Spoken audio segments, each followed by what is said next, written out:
மார்க்கெட்டுக்கு போயிட்டு வந்திருக்குங்க. ஒரு மாதத்துக்கு அப்புறம் போயிருக்கிறேன் கவுச்சி வாங்கின்னு வரத்துக்கு, நான்வெஜ்ஜு. இப்போ காட்டுறேன் பாருங்கள். ரொம்ப வாங்கலை, நானும் அவரும் மட்டும்தான் இருக்கிறோம்.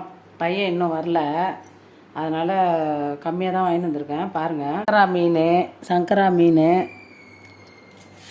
இறா கொஞ்சம் பெருசு பெருசாக தாங்க இருக்குது. நல்லா பெருசு பெருசாக தான் இருக்குது இறா.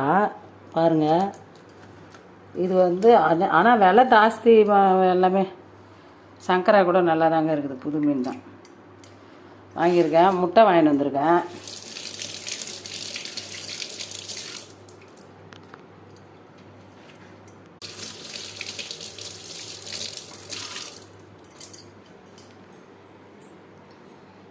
வந்திருக்கேன். அதாவது முட்டை கூட 7 ரூபா போல் இருக்குது. அவ்வளோதாங்க. ஆஞ்சி குழம்பு வைக்கிறப்ப நான் வீடியோ எடுக்கிறேன், காட்டுறேன். இன்றைக்கி